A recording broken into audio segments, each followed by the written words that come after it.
Alrighty, here is my 92 Yamaha Seca 2 or XJ600.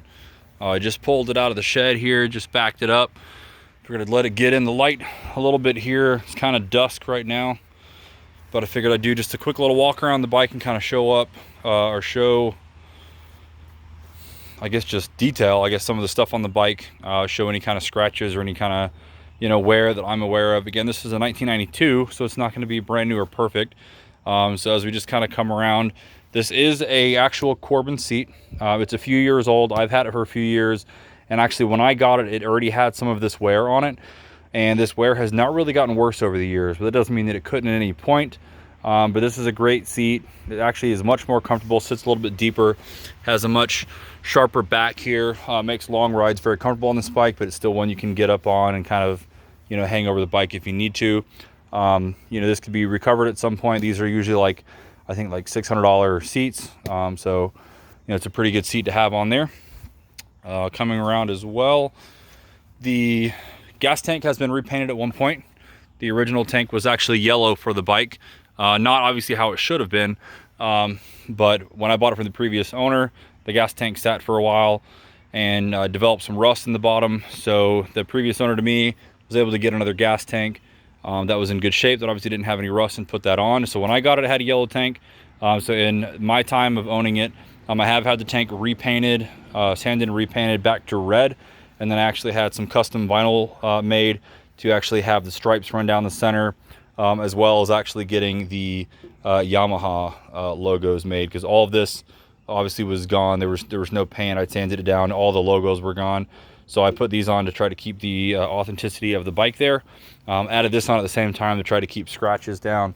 At the same time, I also painted this back panel here, as well as the front fender, just to kind of keep with the two-tone black and red theme. The only thing that I didn't really get a chance to get to painting yet was the rear fairing on the bike, which you can see, just over time has seen this is some rubbing wear from somebody's, legs being on here and kind of rubbing against this. Same is true on the other side. And then just over time, this red on the back here started to fade. So what I was going to do, I just haven't had time to do it and didn't have the paint or whatever, was just to finish things up, was going to go ahead and paint these back fenders red. So that's about all it's really needed as far as that goes cosmetically. The frame is in good shape. I have had a lot of maintenance and mechanical work done with the bike, so we'll start with the rear. So this wheel is actually off of a YZF, which is like the sport, version, the high-end sporty version of this bike. They had a much better wheel and tire combo. So when I did that, I was able to get a new tire at the same time. And as you can see, it's not a super aggressive tire, but it's a much more aggressive tire, much more sportier tire in the rear. It's a Continental, but it's a much better tire than what was on here originally, which the original tire wasn't that much bigger than the tire up front. So this gives it a little bit more of a modern feel. There's a little bit more angle on the tire. It definitely feels much more comfortable, going through corners and stuff like that. That was probably one of the last major upgrades that I had done. One of the first things that I had done on this bike when I first got it is the front end was very bouncy, very floaty. So I knew that the front forks need to be resealed. So I paid a shop to go ahead and reseal them, and while they were in there, they went ahead and also replaced the springs that are inside here. So it has Racetech springs, and I honestly forget which spring rate that we ended up picking up, but I do remember that it was their softest spring rate they offered for this bike, but it was still double the spring rate of what this bike had originally when it was brand new. So it kind of stiffened up the front end without making it too aggressive, and again, just kind of play it into making it a little bit more modern, a little bit more sportier. And at the same exact time, I found a Yamaha cruiser bike setup for the rear spring and shock set, and it was said to say that that has apparently a higher spring rate as well. So it's a little bit better for kind of pairing up with the front, but also added a little bit, I guess, I don't know if you call it payload or what, but it was a little bit easier carrying a passenger on the back with the kind of stiffer spring there. So other than that, we have done a decent amount of maintenance. Oil changes have been done. I think it might be due for one in the next probably 1,000 miles. But I did have an exhaust leak last year that kind of got annoying, and I finally got it fixed. So there's actually an exhaust gasket that goes in here. So we got everything sealed up. This is where the leak was coming from, right here where the pipes or the muffler split off from the headers. So those are resealed, so there's no exhaust leaks anymore. I also was having a little bit of an issue with a fuel leak, which was identified because my mechanic who does my work recently put new chain and sprockets on. So you can see there's the sprockets and the chain, and you can tell the bike's a little dirty right now, but even though the bike is dirty, you can see the chain and everything is in good shape there. There's the underside of it. All right, so when the mechanic was doing the chain and sprocket, that's when he noticed that there was a little bit of a fuel leak going on. So he recommended that we go ahead and rebuild the carbs, and I agreed with that because I don't like to have fuel leaking underneath my legs. So we went ahead and had all of the carbs rebuilt. From what I understand, all Yamaha parts were used.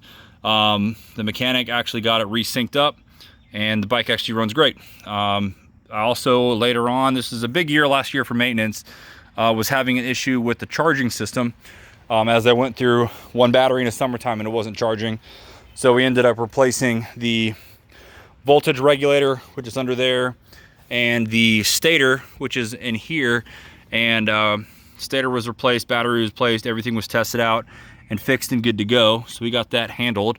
So that was a good thing to get knocked out as well. So charging system is brand new. That's one of those things that generally wears out on these older Yamahas and Hondas, is you have a voltage regulator, a rectifier, or a stator, or something that goes bad. So we went ahead and got that knocked out. That's taken care of. Let's see here. The bike currently has 30,000 miles on it. I think I might have put on the ad that I had more than that, but apparently I just rolled over 30. I've had this bike since it was, I think, 9,000 miles or something like that. So most of the riding has been done by me. Most of the time it stays back here in the shed. Just try to keep it out of the sun and try to keep, you know, this stuff from happening. So, oh yeah, we've got bar end mirrors here. I never did one on this side. I just wanted to have the one. We got rid of the mirrors here. I do have them, the lollipop mirrors. I have them as far as my parts collection goes. So those will be sent to the new owner. Now let's go ahead and start it up. So we'll put the key to the on position. Now this is, again, carbed. So it's usually a good idea just to go ahead and pull out the choke a little bit. So I usually just pull out at the first click. There we go. Flip the switch on, and I'm gonna try to start it without giving it any gas and see if it hits. There we go.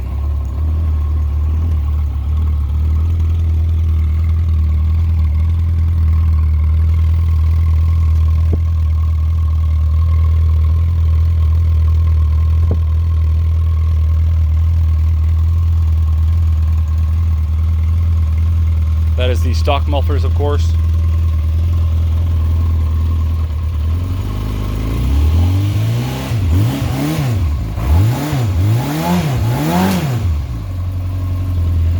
Revs very easily. Has kind of an interesting sound to it. These old air-cooled 4-cylinders, they almost kind of sound like a like a small displacement Beetle or something like that. See all of the lights work, high beam, low beam. I should have stated that this headlight, I almost forgot, that is a Suzuki 650 headlight. Originally this had a fixed headlight that was mounted to the fairing, but I didn't like that. It's not my favorite for riding, and I thought it looked kind of goofy. It made the bike look a little older, so I replaced the front headlight and the front fairing with the Suzuki 650 headlight. This is an actual glass headlight with a good beam in there. It's not like some cheap Chinese, something that never really works out well. So it's actually got a good high beam and a good low beam in it. We also have aftermarket turn signals just to kind of, again, get rid of the lollipop style. There's the front.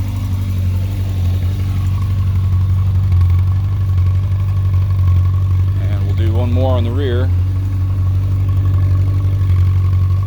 So all the lights are good. This bike did recently pass inspection.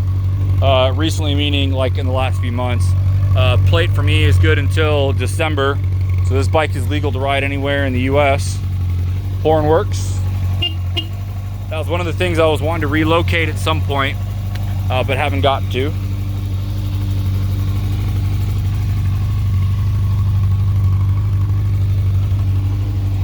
Go ahead and de-choke it a little bit.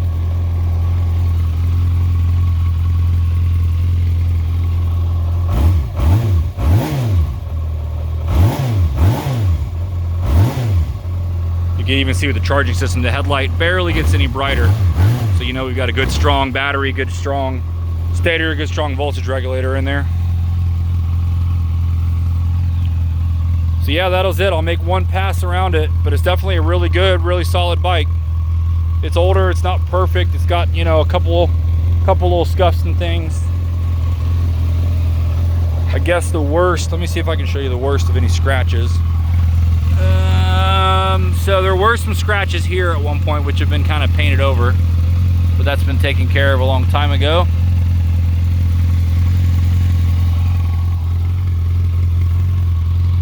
So yeah, that's it. If you have any questions or if I forgot something, let me know.